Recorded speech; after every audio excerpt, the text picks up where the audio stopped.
Hello and welcome to the Holding It Together podcast. I'm your host, Michael Macniak. Here we will get real in our conversations about mental illness and caregiving and the messy reality of keeping it all balanced. There's no sugarcoating, no clinical jargon, just real talk about the hospitalizations, medication battles, and the toll it takes on the home and everybody in it.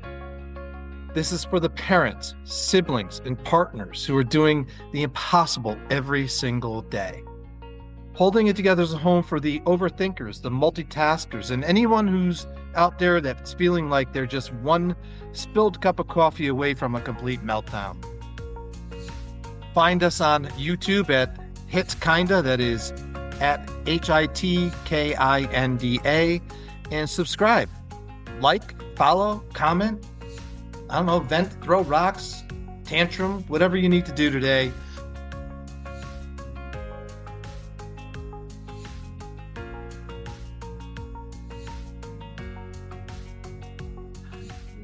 Welcome back to Holding It Together, Kinda. I'm your host as usual, Michael Macniak. If you've spent any time navigating the world of mental health or social services, you've probably heard the phrase, no wrong door. It's actually a real beautiful policy concept, right? It's the idea that no matter where a family in crisis enters the system, they will be greeted with warm handoff and given the right resources. It's a promise that the system is designed to catch you, not confuse you. But let's be honest, for most families, no wrong door feels like no right door. Or worse, you find yourself standing in front of a brick wall where a door used to be. You're told the door is there, but your hand never finds the latch or the handle. So in reality, when the front door is deadbolted, you stop looking for a formal entrance. You start looking for an open window to crawl through just to get the basic help your loved one needs. This brings us to what I call the loop of despair. It's a sequence of events that most of you probably unfortunately have seen by heart. It starts with, the phone call, the first phone call where you braved it up and you said, hey, I'm going to make this call. You get a 3-month wait. Then you get an intake meeting and then you're told, oh no, that's not our department. It's like that with so many things in the world. Then you're given another phone number and another quote unquote vetted list of resources that hasn't been updated since 2019. And, this cycle starts all over for you. So this isn't just a bureaucratic glitch. It's a tax on your soul. Any family would give up, not because they don't care, but because they're physically, emotionally exhausted by the runaround. The thesis today is simple, but it's just the hard truth. We're told that a system is a safety net. As usual, I say this. In reality, it also becomes a labyrinth. If you treat yourself as a visitor in this system, if you're waiting for a guide to show you the way, you will stay lost.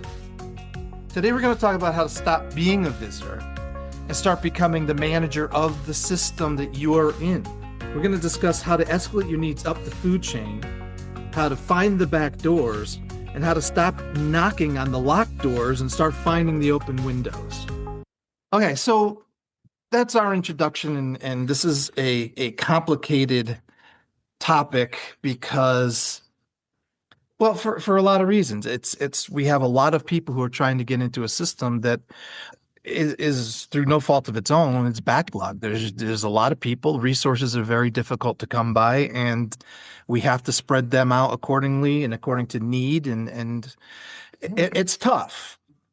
I will say, and I want Sara to talk about this because we get many, many, many phone calls in our office. Sara, why don't you just open up and talk about that? Yeah. How many people are calling our office? So we probably get a good 5 solid phone calls a week from family members who have tried to open the door, and for whatever reason, the door is jammed, it's locked, it's whatever. And so we end up spending probably a good solid hour each phone call trying to listen to the story, because it's always important to listen to what has been tried. And if we can help, we certainly do help, or trying to give them real numbers and real people that work, and even sending follow-up emails to the people that we're sending the info, that we're sending them to. I think the issue is that you have family members who are already exhausted because they're, have been living this, for however long. And there's finally hope that there's going to be a system or service that's going to help them. And number one, it's sometimes hard to get the person to the intake, right? Sometimes it's hard to get some of our clients to the intake. That's like a monumental feat. And then when you call the number and you're saying, oh, well, we have a wait list, or, oh, we might not be the right agency for you, it just becomes super discouraging. And so we get those phone calls of, we've already tried this, we've already tried that, our person's in crisis and we need help. So it's very heartbreaking and frustrating at the same time, because this isn't how the system should work. And I don't think this isn't how the system is intended to work. So No, and no, and in the interest of full disclosure, I mean, in certain areas that we service, we have a wait list. Mhm, There's only so much love to go around, as they say. mhm. So there is that issue. And interestingly, depending on the work that you're doing and the business that you're in, like for us, we've developed alliances across the service systems, which lead us to not only getting these phone calls from families who are looking for assistance, but we're also getting phone calls from other agencies. We're even getting phone calls from state agencies looking for us to maybe have an answer that they hadn't thought of. So I guess my point in all of this is that it's not unusual. And I think that that's an important thing with this entire concept of the holding together kind of podcast, is to let families know that this this messy, sometimes icky journey that you feel like you're stuck on, you are not alone. There are lots of people out there. You can come here and listen to us. You can go talk to other people in our communities, or people that you know, and you could probably get some answers of how people on this journey have done it before. But Stephanie, does it feel to you like this no wrong door concept is for real? Does it feel like it fails spectacularly for families who are actually looking for help? I mean, I think it can. There is no wrong door to try, but getting it open is hard. I mean, you call, are you getting calls back? Is there a wait list? Are you following up once, as that wait list goes, or it's kind of put them on the wait list, forget about it, move on to the next. I think it's very challenging to find something that's appropriate for certain clients and getting somewhere, right? So a lot of our clients work with DEMIS, and I hear the acute hospitals making referrals to DEMIS and getting them in that door, but we don't always hear about the clients that are on the units that maybe aren't appropriate for DEMIS, or don't ever get through that door of starting to work with them to access all these resources, and they're put back into the community with kind of the family to pick up the pieces and continue to work on getting them what they need to get to a more stable place. So I could see it being a very frustrating process. And as Sarah's point too, with the calls we get in our office, I've had numerous family members asking questions about another family member or a friend that has a loved one that needs services, like just looking for guidance or to point them in the right direction numerous times. And I don't always get the follow-up on how those suggestions went or where they are now, but I could just imagine, their pure desperation at that point and looking for some answers from anybody because they're probably not getting them in other Yeah, don't you areas. wish sometimes you would just get a phone call back and said, "Hey, thanks, man. That really helped." Actually, Yeah, it's sometimes we nice. do. Sometimes we do. I Sometimes we got one do, this but week. like in the interactions where you meet people, like one of my clients had passed away and I went to his funeral and the bereavement kind of lunch, and there was somebody I was sitting across from that was just picking my brain about their loved one. I did give them my contact information, never heard from them again. So, Yeah. I don't know where it went from there, but to be in a setting like that and just to ask me, I could understand, I could assume that at that point she was probably like, didn't know where to go from there. I Yeah, just, yeah. I, I think that one thing I wanted to point out, Sarah, I'm sorry. Stephanie mentions DEMIS. In our parlance, that means the Department of Mental Health, everybody. So DEMIS to us is Department of Mental Health and Addiction Services. We call it DEMIS all the time. So what were you going to say, Sarah? I'm sorry. so I just want to add, though, I think I want to give Connecticut specifically kudos for the initiatives that Connecticut has tried to put in place. Like Michael and I have traveled all over the country, and I feel like Connecticut has top-notch mental health services. And the initiatives that Connecticut has tried to put in place are I think, pretty innovative in trying to catch folks in that safety net.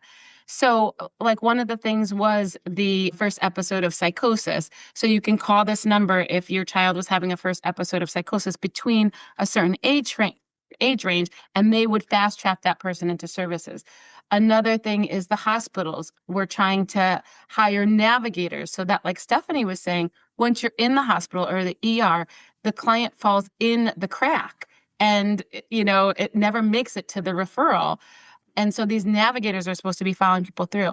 I think the issue becomes with system overload, and I know we're going to get there, is these are great ideas in theory, but if they're not consistent in the practice, or the information is not out there to the general public, and everybody's not promoting it, then it just leads into this web of confusion. And that's what I've seen. So when families call me, I say, did you know we're doing this? Did you know we're doing this in Connecticut? And they had no idea. Yeah, I think that you touched on this concept of systematic or institutional culture that needs to be pervasive. And unfortunately, in some places it's not. And that goes to consistency and it goes to commitment, which I also want to mention here in a few minutes. But we have this overlap here with two different systems of care. They're the same system of care, but they operate very differently. So we have our hospital settings, and we also have our outpatient community-based service systems. And again, I want to say that these people do a good job. They really care. They really want to do the job that they're supposed that they spent their lives, their careers, their education, setting themselves up for. But sometimes you definitely feel, and this maybe not be so true with the smaller agencies, but sometimes you definitely get a sense that there's this kick the can mentality. We can't handle it here. Go see this guy. And then you go see that guy and he says, go see that guy. And you kick the can down the road. So that's one side of it. The other side of it is the concept of these discharge plans that are not really well thought out. They're not really cohesive, and they're not navigated or coordinated by us or the hospital navigators that I really hope works. And I really hope they implement some of the things that we've created for the last 25 years or however long it's been, because I do think that there are a lot of discharge gaps. One of the things I mentioned in the opener there is this idea that when a person's being discharged, hopefully they're going to be discharged to a team of providers in the community. But as Stephanie indicated, that is not always the case. They're going to be discharged right back to home, and mom and dad are sitting there saying, oh, what now? Oh, good. They gave us a list of people to call. This allegedly vetted list of resources that they're handed. And I'm not trying to pick on hospitals or hospital social workers, but this is a reality. This happens in all kinds of big institutions. Well, that list hasn't been updated. So you go down these dead ends. I was looking for something yesterday. The business was completely didn't exist. It was completely out of business. So what about these hospital or discharge gaps? Not necessarily even just from hospitals. When you have people that you're meeting for the first time in the communities, because this is what you guys are doing that I'm not doing, okay? And this is why this topic is complicated for me. So I'm going to learn from you guys as much as the audience is going to learn from you about what the realities are. When families are given these numbers, Sarah, do they ever result in a home run and in a hit the first time you're making a phone call? I think it depends. And again, I think it depends on who's on the other end of that phone. So again, I know we touched upon this in previous episodes, but when you're calling, get the person on the other end of that phone interested in what you have to say, because you're one of 200 people maybe that they've talked to that month with similar stories and similar, things going. And so unfortunately, you have to get people interested, right? So I think sometimes it does, but I think a lot of times because the system is overloaded, what you're gonna hear if there's a wait list is, we have a wait list, here's another agency. And again, after you get to the third agency, you're pretty much given up. Yeah, It, unfortunately. And guys, just so you know, to our listening audience, there are meetings every single week among these groups of providers. So in one city, one catchment area, let's say, you will have all the providers theoretically, as many as can get there on a weekly basis. And they get together and they have this utility management meeting where they discuss what openings they have, what openings they don't have, so that they can share with each other, we're ready to take on new clients. We're not ready to take on new clients. This does happen behind the scenes. It may seem like it doesn't to a lot of people who are hitting this brick wall, but these things are going on. Stephanie, if you were a family or you got this list of people to call, so if I hand you a list of quote unquote vetted resources, what would be the questions you would have back to me, or what would be the first question that you should ask the people who are these alleged resources? Asking back to you who handed me the list. Yeah, or even what would be the first question to that alleged perfect fit resource? Oh, I would probably first ask, do you have any openings? When can you take this person? And then go into like the history and everything. Also who is most recommended. Sometimes I feel like you're given a list of 20 resources. And like you said, it could be outdated. Do they still have funding? Are they still open? Are they still highly recommended? Hands change over years, and the experience that people have with them may change as well. But I think as if I was in sheer desperation, I would want to move through that list as quickly as possible. So probably my first question would be, do you have openings? How quickly can you take my loved one? And if it's a year out, maybe I'll call back and you move on to the next. Because I wouldn't want to sit there and tell the same story over and over and over again just to be at the very end and be told, oh, our wait list is a year long. To me, that Yeah. seems like if I'm that urgent in trying to get services, that would be a waste of my time. Yeah, and that urgency that the family feels. This is another thing that I have to stick up for the service system. When we go to you, when we family members go to the service system and ask for help for our child, that is the most pressing issue, the most important file in the world. Nothing else should or could take precedent over that phone call. Unfortunately, reality is that the agency that you're calling has 1,000 of those people whose family members all think it is the most important case. It is the most pressing issue. I don't know if you guys can hear my dog barking at nothing. And that's a hard one for us family members to accept and to think about, and to realize that, wow, there are a lot of other people out there. And if there's one lesson to take away from a lot of these podcasts, is just that there's a lot of people going through the same thing that you're going through. You're not alone on the journey. Did you want to say something at Stephanie's point there? Yeah, I just wanted to say one thing in terms of like a tip of the trade. I know we give little tips along the way. If the person is inpatient, it is more than appropriate for you to be asking the social worker to make the appointment to wherever they're referring to. So if they're referring to a nonprofit, if they're referring to a state agency, it is more than appropriate for you to say, I need you to make this appointment, within the week. So that's one thing. The other thing in terms of getting services, and I really feel like parents, family members, sisters, brothers of these adult loved ones need to do the homework and figure out what their best agency request is going to be. For instance, some of the hospital programs that are intensive outpatient programs, IOPs, they don't offer case management. They're going to offer med management. They're going to offer therapy in groups. If your loved one needs case management, you need to vet some of these agencies and do the homework online and find out what services these agencies offer.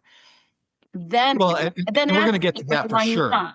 Right. But then advocate for the one you want instead of looking at the 10. So unfortunately, some of this is going to fall on, doing your homework and Well, I figuring don't out. think that there's anything wrong with saying that. I don't think it's unfortunate at all. I think we all have things that we need to do, and we need to take the onus upon ourselves in life, and this is part of it. And it's an unfortunate part that none of us ever asked for, and yet here we are. And we've got to pull ourselves up by the bootstraps sometimes. I think that's fair. I love your point though about when you have an inpatient setting going on. I've gone through this with my family of late with an aunt who was hospitalized, and the social workers kept pushing her sister to, you got to get her a place, you got to get her a place, you got to get her a place. And my social worker friends, my hospital-based social worker friends are going to, or case manager friends are going to hate me for this, but their job is to help you to find appropriate resources while you have an inpatient setting going on. The only other thing I wanted to add to what Stephanie was saying is, when you're handed this list by that social worker or whomever in the hospital or an inpatient setting or even an outpatient setting, I would ask the person handing me the list, have you worked with these guys? Do you like them? And here's a good one. Who do you know there that I could reach out to? Because people love to be, whether we want to admit it or not, we love to be contacted and asked for help. It makes us feel good about ourselves and our ability to help other people. Don't be afraid to ask. That's one of the hardest things for people to overcome, is this idea of asking for help when you need it. And what you find is that there's a lot of people out there that are just waiting to be asked. They've got their hand up. They're waiting to be called on. What's the, I don't know if I want to hear horror stories necessarily, but what is the taxation that this puts on a family, Sarah? What have you seen in terms of, Stephanie said it, we just give up, you know? Well, I think we see a lot of hopelessness where sometimes I'll get someone on the phone and I'll say, okay, let's try this. And they'll say, well, I already tried that. And so every resource that I give them, they've already tried. So they've just given up. And so I'll have to redirect them and say, oh no, you haven't called this person yet. Call this person. So I think what people also forget is, as they're in the throes of it, that there are people, like you just said, Michael, that really do want to help. So if you get an intake worker who really could give you no time at all, I think the higher ups would like to know that. And I'll give you a perfect example. I had a client who was trying to access substance abuse resources, inpatient or residential. And the person that was helping them try to find a bed kept hearing, oh, we don't take people who are conserved. We don't take people who are conserved, which is the furthest thing from the truth, right? So, It doesn't make any sense at all. right. So if you're a family member and you're hearing, oh, we don't do this, but it says it on their website, it behooves you to call the next person higher up, or even the highest person, the CEO. So I know for a fact that this particular agency that she was referring to, one of them, that the CEO would be mortified if he heard the intake person say that. So I reached out and let them know. Yeah, of course you did. Of course I did, because we all have to hold our systems accountable. I would want to know if one of my workers was saying something that was not accurate. But how many times does the CEO not know what the ground people, the boots on the ground people are saying? It happens. It has happened here. So it happens. So, when you see something, say something. But yeah, that would be a family member who would just say, oh, they don't take conserved individuals, or, oh, they don't take, my person. So let me, move on to the next. And sometimes that's not always the best solution, is to move on to the next. Sometimes it's to, I think that you mentioned something else where we have family member, let's say they've done their work. They've gotten their list. They've gone out, they've done more research, and they found other agencies and services that may be appropriate. And they've called and they've taken tactic A when they call, and they get shut down. No, and then very often they call us and we'll say, okay, you tried tactic A, but here's a better way to address this, to try tactic B.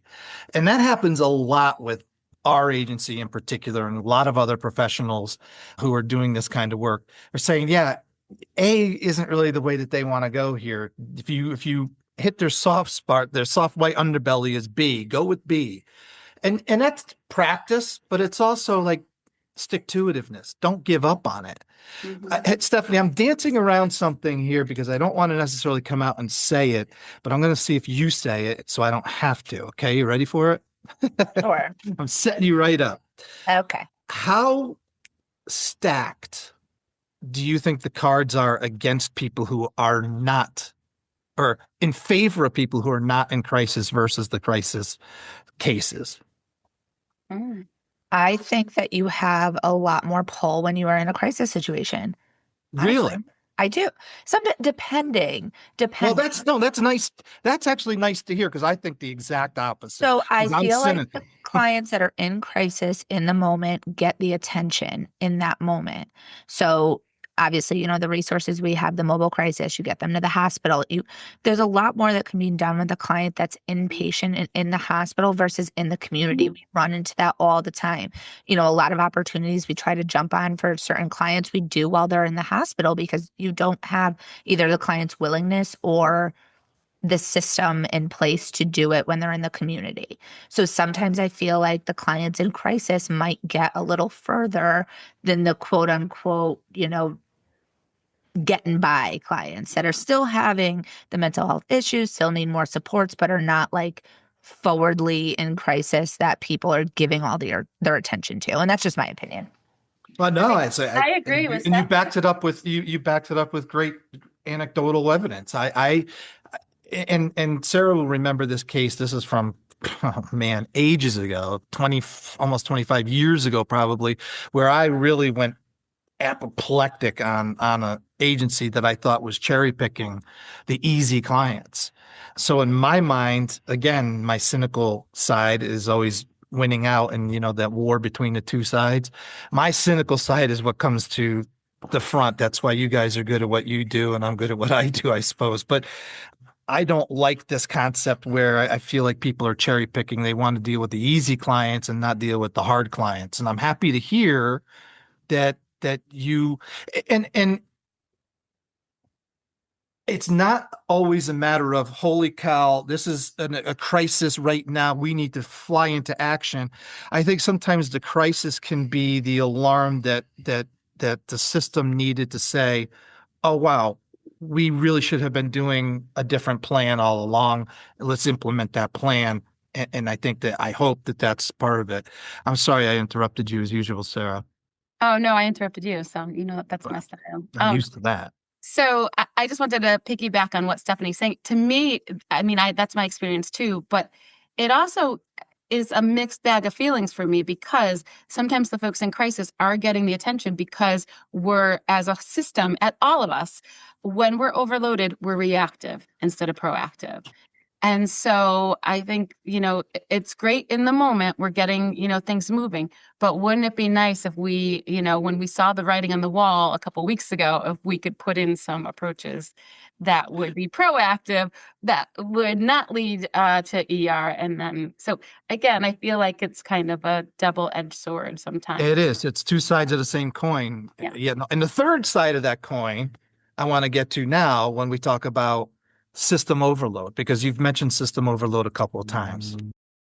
Okay. Welcome to our system overload segment where we talk about the clinical need exceeding the infrastructure's capacity.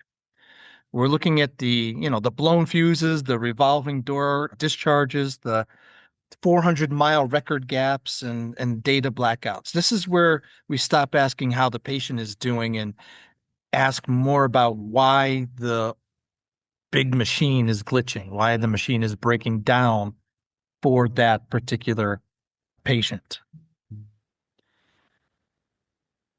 So following through with Sarah's analogy, we have the people who are in crisis getting care, the people who are not in crisis getting care. I don't even know how to say this right, but we're responding in reactive mode to acute moments of crisis very often. All of us do it in every single facet of our lives. It's no different in big caregiving service systems. Okay. The other side of that coin is when you have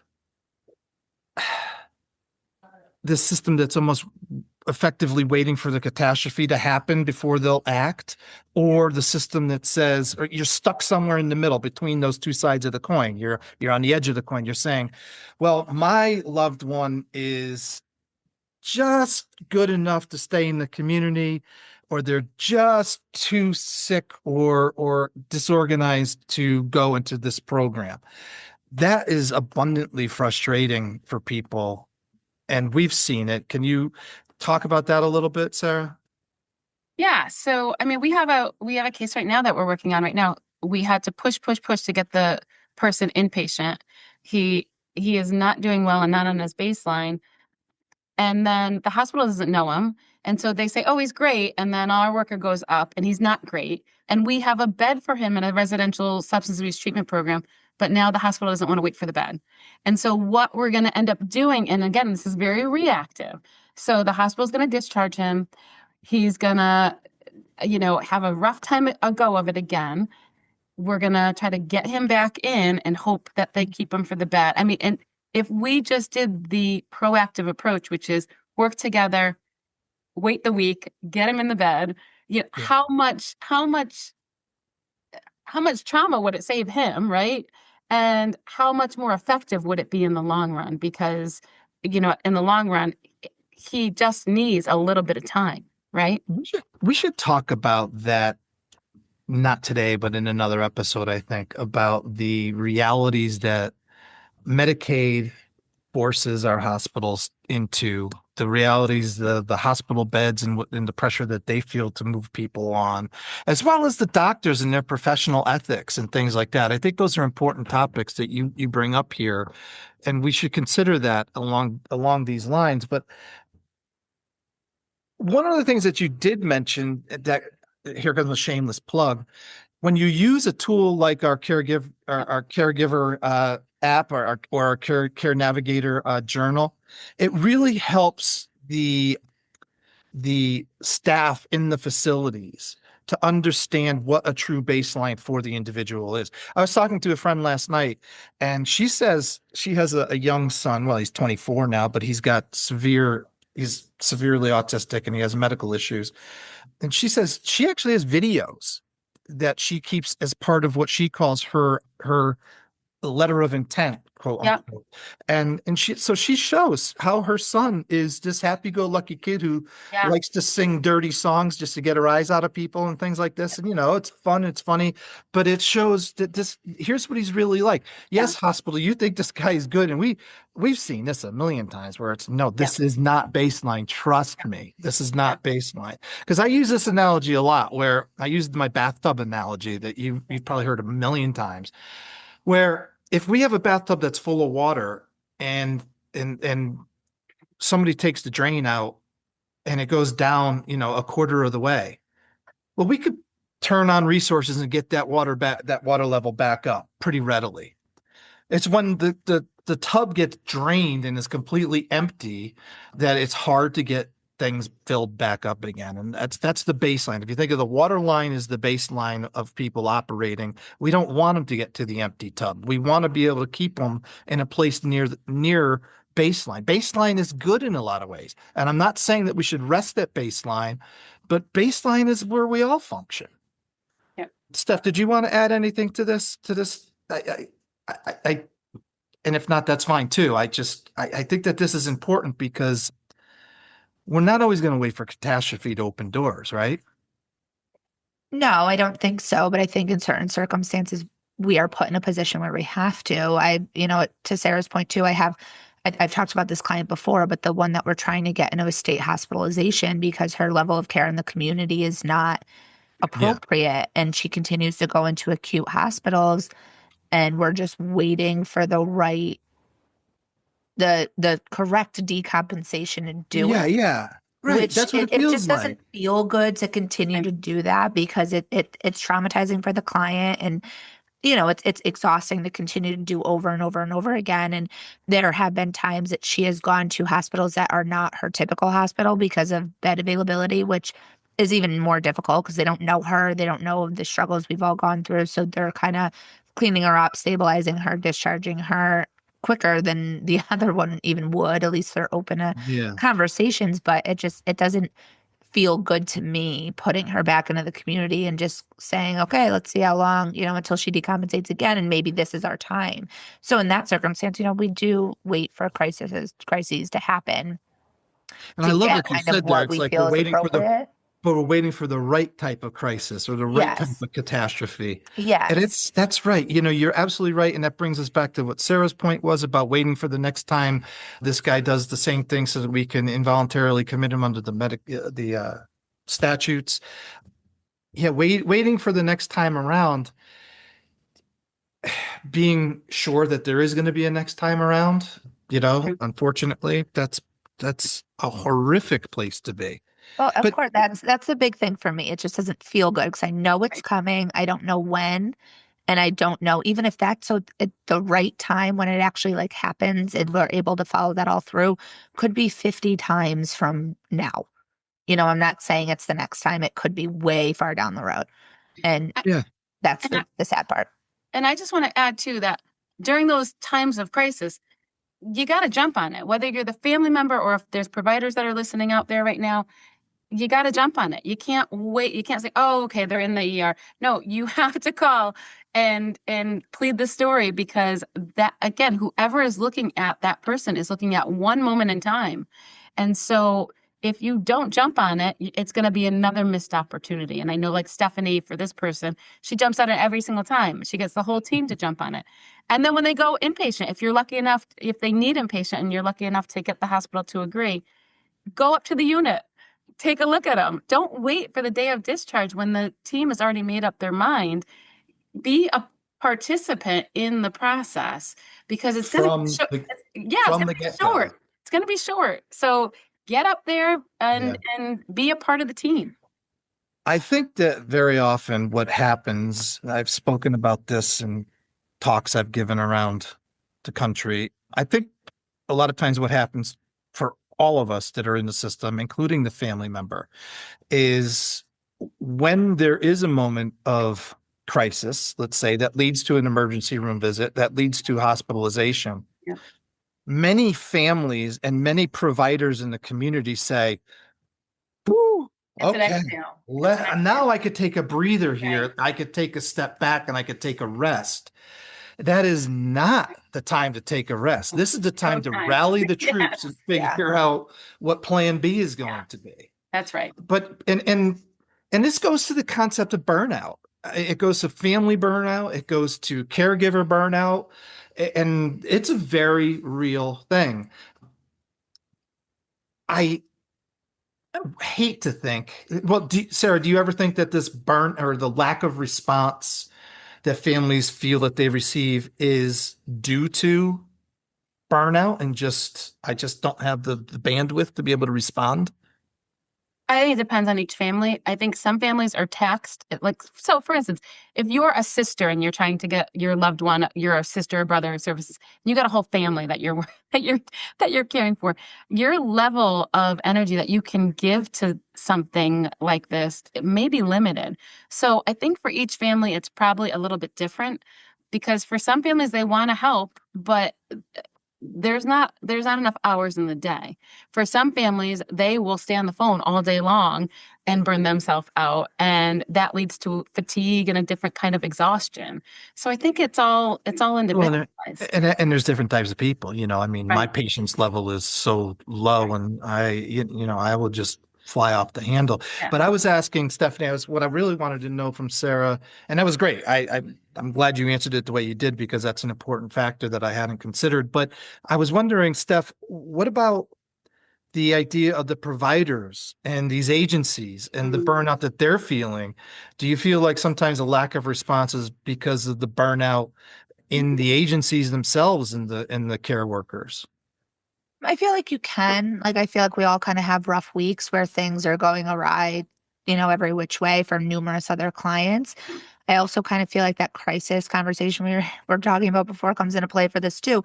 I have a caseload of 32 clients. So if client 1 through 4 is really in crisis situation, someone calls me with number 5, where's my priority at that point? Like, I'm going to do my best to do everything, but there are sometimes clients that are really need the attention, the immediate attention, and yours might take a back burner with that provider or clinical team. And, I think everybody tries to do the best they can, but we are only one person, one system. There's only so much time in a day to get stuff done. And unfortunately, things do get set aside and kind of prioritized when all of that's coming at you at once. I'd love to have one client in the hospital at a time, but that's not always what's happening. Right. Yeah. Think about that from that perspective, folks. As Stephanie just brought this, I'd love to have only one client in the hospital at a time, but that's not our reality. And folks that are out there listening, you don't want to have your loved one in the hospital ever. So, a lot of these providers, including our office and our staff, has multiple people in the hospital. How do you think families can insulate themselves from this idea of we're not in crisis, therefore we're not top priority? So what do you think about that? I have a good answer to that. I know. I think I know where you're going. Because I love the systems issues. I love trying to make the systems better. Like, that's one of my passions, and it's one of the reasons that I love this agency so much. So a fair solution is, like Stephanie said, you're going to have workers that are going to have, some workers out there in the mental health field have 60 cases that they're working on at any given time. So you're going to have weeks where maybe that worker that you're working with isn't going to get back to you right away. I think if that's not the consistent thing, I think you work with the worker. I think you really try to work with the worker. Stephanie has excellent relationships with all of her conservators and family members, and they all sing her praises. So if she's having an off week, that's all it is an off week, and she circles back. If you have an apathetic worker, and I like to use that word because I see a lot of apathy sometimes in social work, not just in mental health, but apathy all over, in terms of, it's just, you're burnt out, you're tired. Yeah. I have zero F's to give about this right now. Okay, right. But right. But if you see consistent apathy, you're calling, you're not getting a call back, the worker saying they're going to do something and they never follow through, that's a time to bring in the supervisor. Because I know, like, when I get calls, I join, I'm on the team. So the supervisors are also on the team. And so I think bringing in the next level isn't a bad thing. It's maybe, another eyes to what's going on. Yeah, you are. I just knew you were going to go there. I know. and that's the very first topic that I've identified in our cracks segment when we talk about the cracks in our systems. As you've seen, we often talk about this concept of a safety net, but now I want to look at the cracks. This is our segment that we call the cracks. These are the invisible lines where families lose their voice and patients lose their way, from rigid privacy barriers that prevent or isolate loved ones to financial abysses, which are always halting progress. We're asking, why are these gaps here and who is falling through them? In this segment, we stop looking at the person who fell and start inspecting the holes in the floor that they were forced to walk upon. One of the things that I wanted to add to what Sara just said in terms of giving your worker a break sometimes, and, because they could have a bad week too. And what really helps people stay in the mind, the forefront of the mind with regard to their loved one's cases, becoming an ally to the workers that are on your case. Be their friend, number one. And guys, another cliche I use all the time, the squeaky wheel does not get the grease in this world. Don't be the pain in the ass, because the pain in the ass squeaky wheel gets shoved to the side, put in the back of the garage, and never gets fixed. I'm sorry, that's the truth. You need to become an ally, and more importantly, and we're going to talk about that here today, become a valued and respected and important member of the team of advocates and caregivers for your loved one. So while I knew that Sara was going to go to the idea of going up the food chain, which is exactly what you just said. There's a few ways to do that. So I guess the first question then, Stephanie, is how do you go up the food chain? Because you can't always find the phone numbers of the supervisors or things, right? So that may not be so easy. How do you talk to, well, I mean, you don't have to tell your clients how to do this. You do it for them. So what do you do? So the easy ones, normally it's in the voicemail, right? If you can't get me, call my supervisor. Here you go. At Cardigan, we always include the supervisor. Yes, and there are on other the agencies that voicemail. do the same thing Yeah. too. It'll leave their supervisor's phone Careful number. what you wish for. Yeah.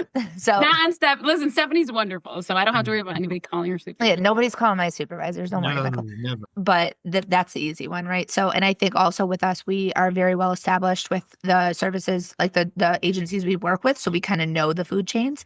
You can go on the websites, you can call the front desk and ask for a supervisor, a director. If they're on a hospital unit, can I speak with the nursing director? Can I speak, just using the right terminology to get kind of who you want. Like whoever is overseeing this case, or like a director or something like that, I would be my go-to majority of the time. I do like to have give people a chance to call me back before kind of going around them. But sometimes you need an answer in a very timely manner, especially if they're at the hospital. I don't have the time to wait until next week for you to get back to me. That client might be discharged before I know it, and then my opportunity is gone.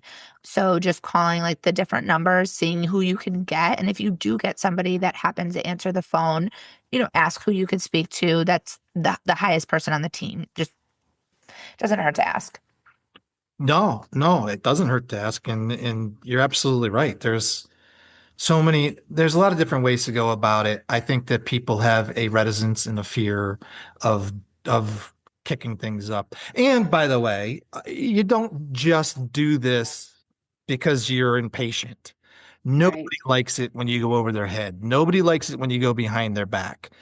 But Stephanie just brought up a great example. We have a client who is in the hospital right now. I can't wait for you to get back from your 2-day vacation. I got to kick this up. I got to talk to somebody. We got to move this now, because if we don't, we're going to lose opportunities. The alcohol and drug statute's a perfect example that Sarah brought up earlier.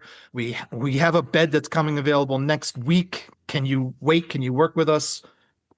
And that's an example that we see a lot that probably most people won't see, but there is a degree of urgency. And sometimes when that's a real, not everything is urgent, not everything is an emergency, but when there is an emergency, we need to know that. And I think that families need to take a deep breath sometimes and say, what level of emergency is this really, before they get themselves all tied up in knots and worked up about it.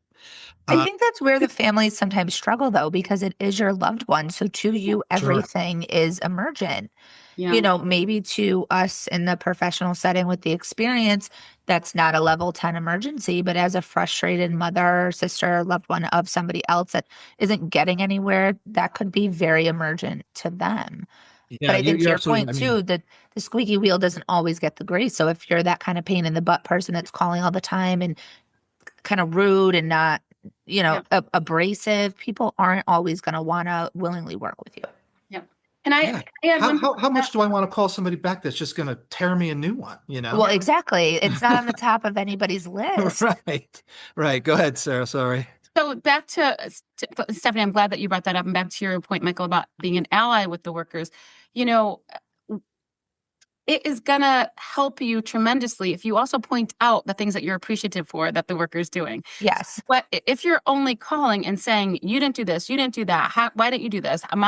And just kind of, like Stephanie said, kind of be in that pain, people they're not going to see you as a valuable member of the team. So you have to say, hey, thank you for doing that. Thank you will go a long way. Or, oh my God, I really appreciate, and I'm so, thankful that you're kind of in this with us. So that kind of stuff will go a long way. I know we're late on time, but I'll give a perfect example.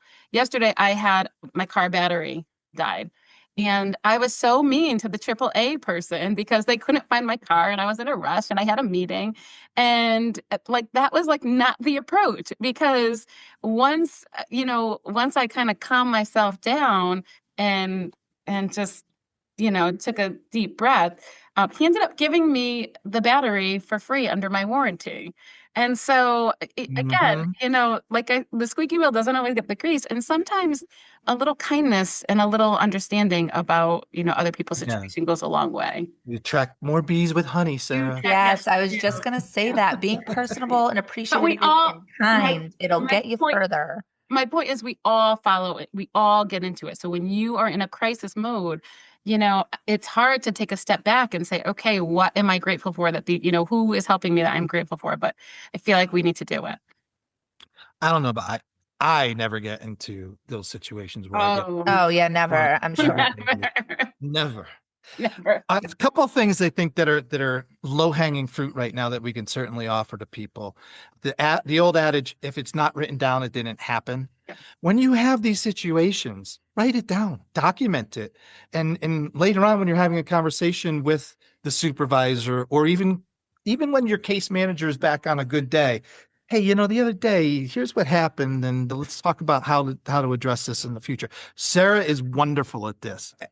From the case manager's perspective, now looking toward a family, Sarah's really good at setting boundaries with clients. But sometimes I think that it's okay for clients and families to also say to a caseworker, you didn't call me back for 3 days. That's not cool.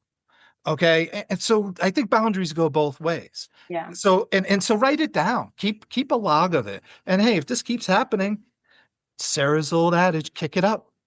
Use our Send it up, carekeeper. Sarah. Send it up. Michael, use our carekeeper. Our carekeeper is a wonderful resource for writing stuff down and keeping things organized. The carekeeper journal. Yeah.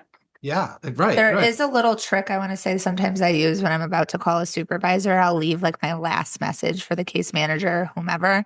And I'll just say, oh, I'm not sure if you're on vacation. I've been calling a couple times and I haven't gotten a return call. So I'm going to call so-and-so. And then I might give them a minute because normally when they get that call, they're going to call me back before I get to their supervisor. But also I told you I'm calling in a confused, kind of nice way. Yeah, backhanded sort of. Yeah, a little backhanded. Passive aggressive Maybe way. I don't know. Yeah. All right. So here's another one that Sarah and I learned very early on, and we talked about this, I think, in our very first episode of Holding It Together kind of podcast. Very often our clients are involved with the probate court systems because probate court typically has jurisdiction over guardianship, conservatorship, mental illness, no matter where you're living. If your loved one is involved in the mental health, in the probate court system, if they're not, maybe they should be. That's something to think about. If they are involved in the mental health system, chances are very good that somewhere along the way, you may have forgotten about it, or you may not have understood the relationship, but they have probably been appointed an attorney from the court. Or we know for a fact that there is a judge who is ultimately overseeing this case. The attorney that is appointed for your loved one is called the attorney for respondent, typically. You could pick up the phone and call the clerk's office and say, hey, Cindy. Cindy was a clerk when I first started practice, and she was great. Hey, Cindy, what's the name of the guy that you appointed to represent my daughter? What's the attorney's name and phone number, please? Click, click, click, click. They've got it. They give it to you.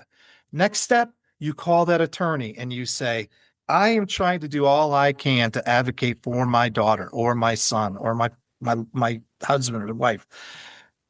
I'm getting nowhere. And here's what's happening, et cetera, et cetera, et cetera. And then leave it to the attorney for respondent to come in and say, hey, I'm calling this social worker who's been on vacation, and we're not getting a response.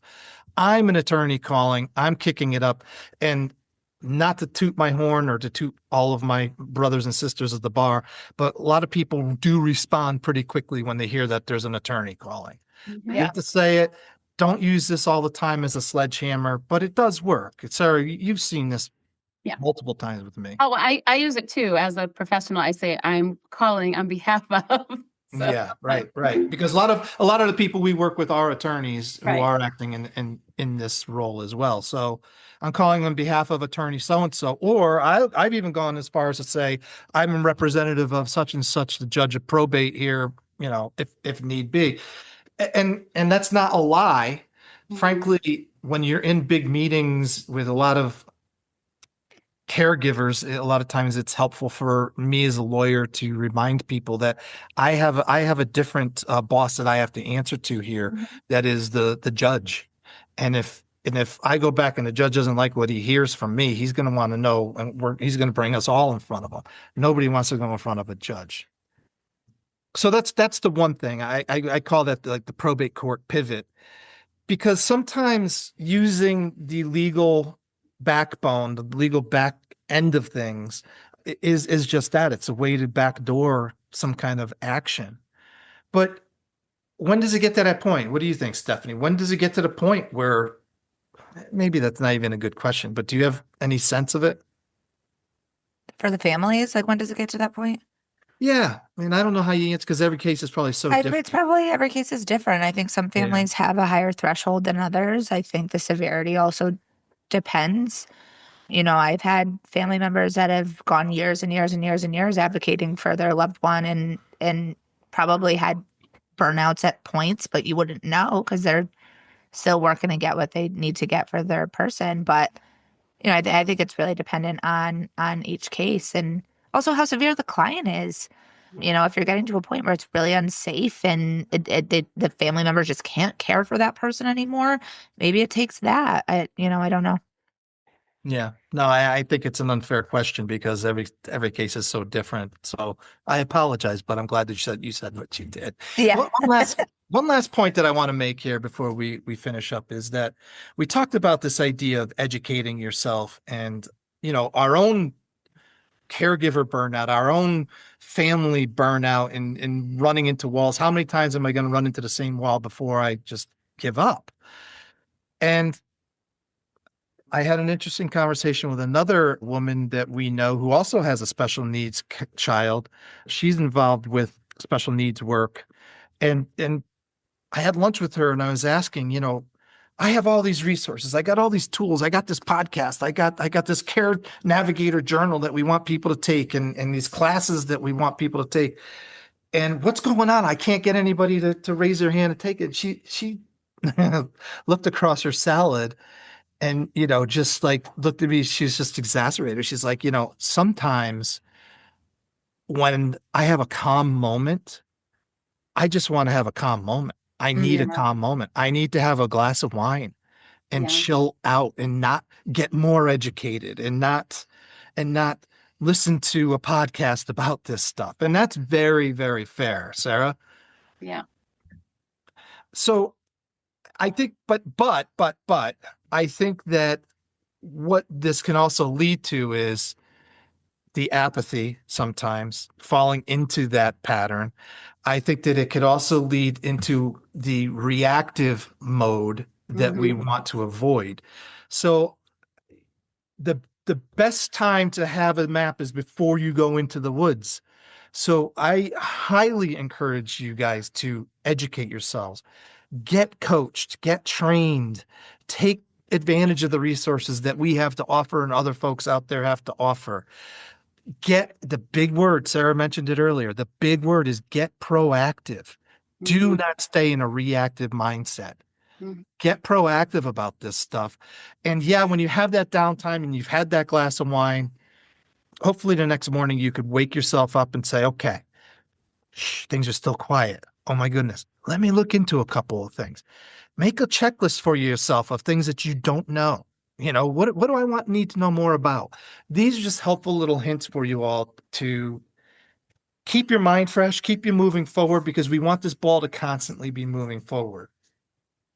So do you have any closing words of wisdom, Sarah, based upon our conversation today? Well, I guess one of my you just kind of brought up being proactive does not mean yelling the loudest or calling the most, or I think, educate yourself. And again, It may not be every day, but pick a quiet time, maybe in the morning, have your cup of coffee, get on your computer, make some phone calls, but educate yourself so that you can be the best advocate in your loved one's life. You have anything, Steph? I think educating yourself is important, but also focusing on that self-care too. You're really not good to anybody else if you're not at your best. So giving yourself some time to yourself to wind down. You don't always have to be on the move and making calls and doing, and if you need to take that one night of calmness, that's okay as well. Oh, absolutely. And I think somewhere in the middle of what you two have just said, I would also add that take a tool like the Care Navigator Journal. Take a tool like a letter of intent. Think about getting the photos together. Think about getting the video together that we talked about before. Because while this may feel unproductive, it's getting you in the mindset of moving forward, right? That being productive. It may feel unproductive, but you're actually being productive because you're getting your mindset moving forward. It's like they say, one of the best things you could do every morning is to make your bed. It gets you in the mindset of accomplishing things. And I think that more than anything, that consistency, that commitment to accomplishment is really what will make the difference between the squeaky wheel and the well-respected and accepted advocate. Great. Okay, thanks, guys. Thank you. Thank you. Thank you. Come again. Okay, bye. We certainly covered a lot of ground today. If there's one thing that's become clear, it's that the front door of our mental health system can appear to be an illusion, but I don't know that it necessarily is. We're talking about this no wrong door myth, the promise that basically says that you should always be welcome no matter what door you knock on, even if you try to knock on 100 doors. We looked at the loop of despair where we just get stuck up in that referral carousel, leaving you wondering about whether you're ever going to get out of the maze. But let's also look at a different perspective. If you're sitting right now in your car listening to me, or your kitchen, you're hearing my voice, and you feel like you are alone because you weren't able to get through the door, you got to stop that recording in your brain. You have not failed. Lots of times the doors are locked. Today, we handed you some keys to figure out how to get through those locked doors.